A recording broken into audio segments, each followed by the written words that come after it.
Et bonjour à tous, c'est Olivier, j'espère que vous allez bien. Et dans cette vidéo, je vais vous montrer comment déployer une VM vulnérable que j'ai créée. Pour vous resituer le contexte, en fait, pour les besoins d'un lab où je présente ce qu'est une injection SQL, j'ai eu besoin de créer une VM pour justement démontrer, faire une démonstration de comment on exploite une injection SQL. Et plutôt que de fournir une VM complète que je partage et que je donne, ben, j'ai créé un petit script qui, à partir d'une VM vierge, avec juste une installation Debian simple, on peut la rendre vulnérable pour après s'exercer et s'entraîner. Je vais vous montrer comment on crée la VM. Il va y avoir la partie d'install avec Debian.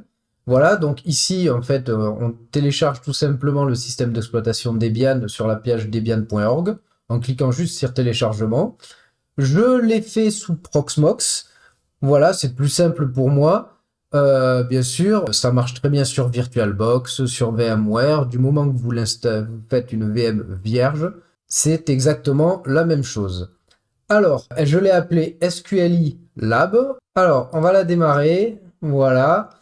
J'ai mis 2 CPU et 2 Go de RAM. Bon, on aurait pu mettre un CPU hein, pour un usage personnel. Ça suffit amplement. Même 10 Go, je pense que 4 Go de disque, c'est largement suffisant. Alors, hop, on va ouvrir la console. Voilà, comme ça, vous voyez ce que c'est. Hop, ah, ça bouge tout seul. C'est assez rigolo. Bon, on va partir sur du graphical install.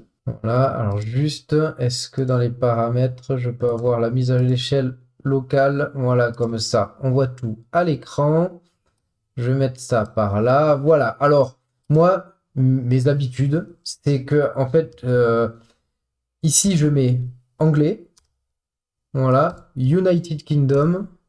Et après, je choisis clavier français. Parce que j'aime bien avoir des noms download et pas téléchargement dans mon home. Voilà. Et donc, pour avoir les mots en anglais, j'utilise United Kingdom parce qu'en mettant United States, j'ai pas le choix du clavier français. Alors qu'en mettant United Kingdom, j'ai le choix du clavier français. Alors ici, on va rentrer mot de passe route. À mes installs, j'ai toujours tendance à mettre la lettre A. Voilà, c'est plus simple après pour la configuration. Cela se sera changé après au lancement du script. L'utilisateur. Alors ici, on va l'appeler, je vais l'appeler à mon nom. Voilà. À noter que c'est un utilisateur qui à la fin du setup sera supprimé. Mais on verra ça plus tard. Donc ici, vous rentrez n'importe ce que vous voulez. Voilà. Et en mot de passe, je mets toujours A. C'est plus simple pour la conf au début. Alors ici, quand on sélectionne un disque de 4 Go, il ne nous propose pas de mettre l'interface graphique. Ici, j'ai mis un disque de 10, donc il propose une interface graphique. On va l'utiliser en mode Debian Server, sans IHM, ni rien du tout. Donc on va décocher le Debian Desktop, le génome, mais on va activer le SSH. Donc voilà, à la fin de l'installation, votre Debian est installé. Elle est vierge et il y a 2-3 petits trucs à faire avant de pouvoir lancer le script. Donc on va commencer par se loguer avec l'utilisateur qu'on a créé.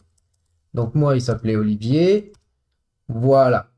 Une fois qu'on est là, on va mettre sudoer notre utilisateur. Le problème, parce que ici actuellement, si je fais sudo, la commande est not found. Elle a pas été installé, c'est Debian, c'est pas Ubuntu. Avec Ubuntu, je pense que tout ça a été déjà installé, mais là, on est sur une base Debian. Donc, on va se connecter en route. Voilà, en faisant un su-, et voilà, là, on est route. Ici, on va taper un apt update, déjà pour mettre à jour les références des paquets, et on va faire un apt install, et on va avoir besoin de sudo et de git. Donc, on installe tout ça. Ça devrait aller assez vite. Voilà. Je vais remonter là-haut. Et on va passer notre utilisateur Olivier en tant que sudoer. Donc, pour cela, on va faire add user, notre utilisateur sudo. Voilà. Donc, on a bien rajouté notre utilisateur au groupe sudo. CTRL D pour se déconnecter. Et là, on va se redéconnecter parce que si je tape sudo, si je fais sudo su par exemple, voilà, il nous dit qu'on n'est pas sudoer. Il faut se reloguer. Donc, on fait un CTRL D, on se reconnecte, Voilà, et donc là, si je fais sudo su, c'est bon. Je suis bien sudoer. Donc même si je fais un sudo-l par exemple, voilà, on voit que j'ai le droit de faire un sudo sur n'importe quoi.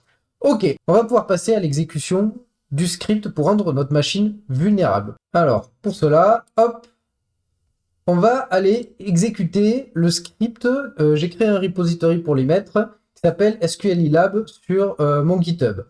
Alors, ce script va tout simplement, alors on va pouvoir le regarder, hein, toujours regarder, ne me faites pas confiance forcément, voilà, ce script va rendre la machine vulnérable, va vous créer un petit lab, une petite room comme sur TryHackMe ou HackTheBox pour vous entraîner.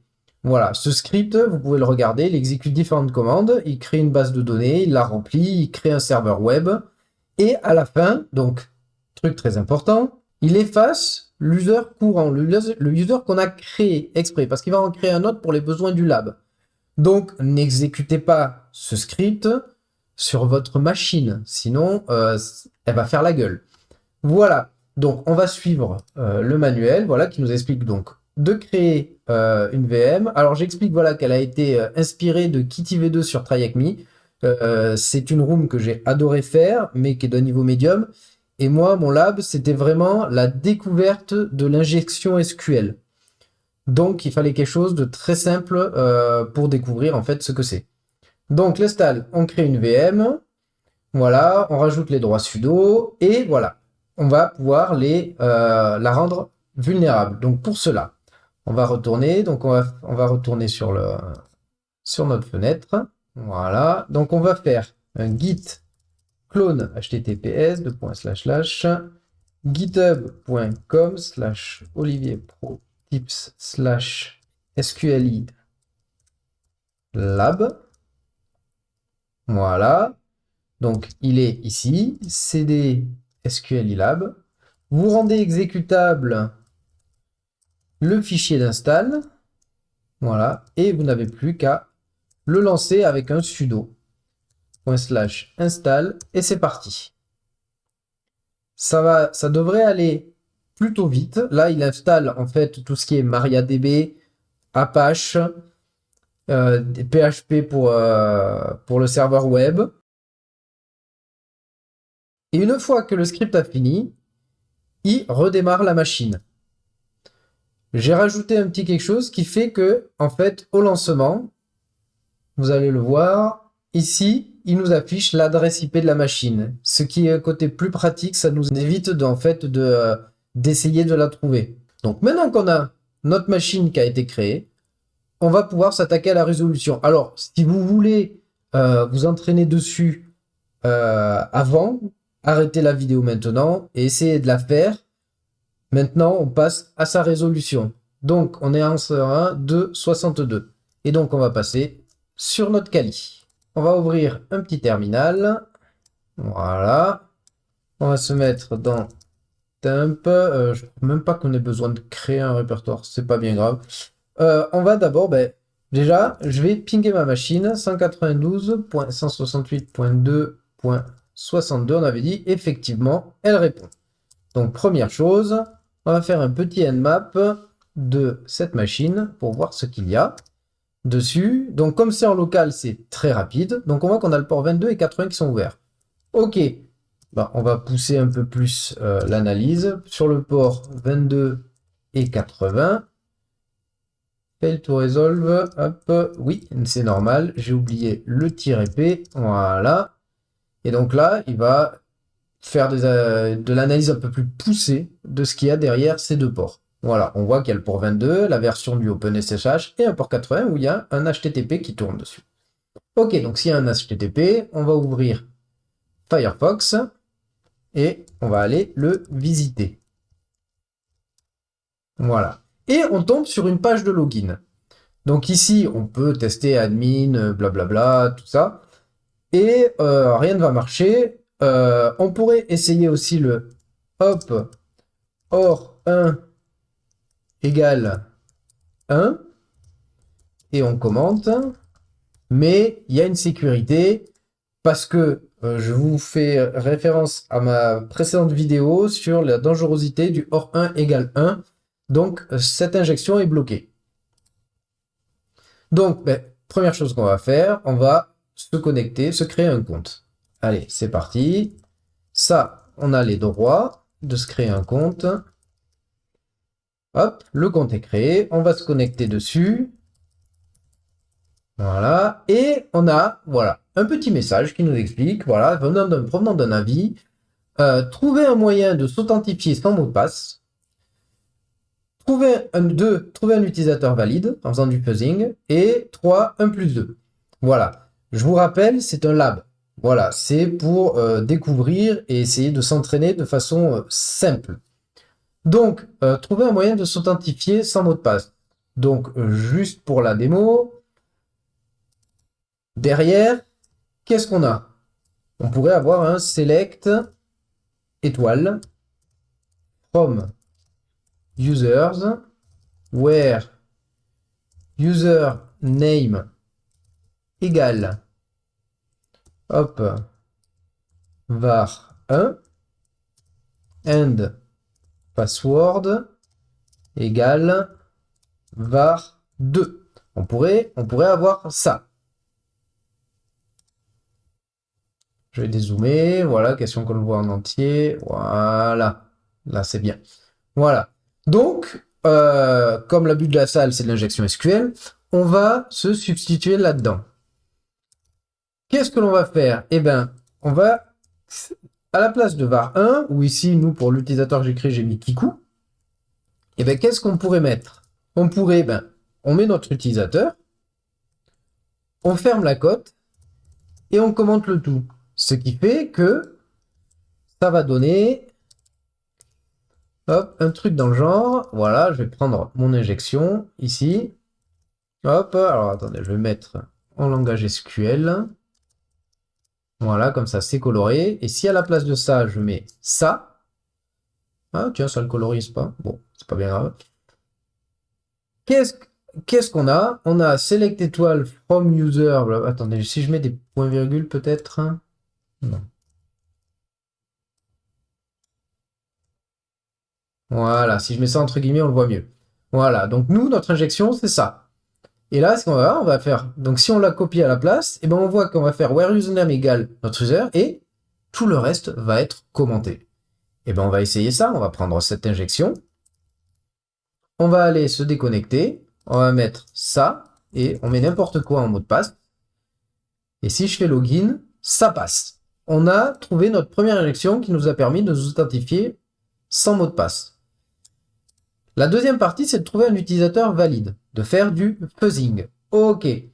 Donc pour cela, on va le faire via le terminal. Donc on sait que on a... Alors, on va utiliser, pour cela, on va utiliser wfuzz. Donc on se déconnecte. Hop. On va remontrer là-haut. Et on va utiliser donc wfuzz. Wfuzz, qu'est-ce qu'on lui indique à wfuzz? Déjà, on va lui indiquer la wordlist qu'on va utiliser. /user share wordlist. La checklist. Alors dans la checklist, qu'est-ce qu'on a? On a username, ça tombe bien. Qu'est-ce qu'on a dedans? Des noms.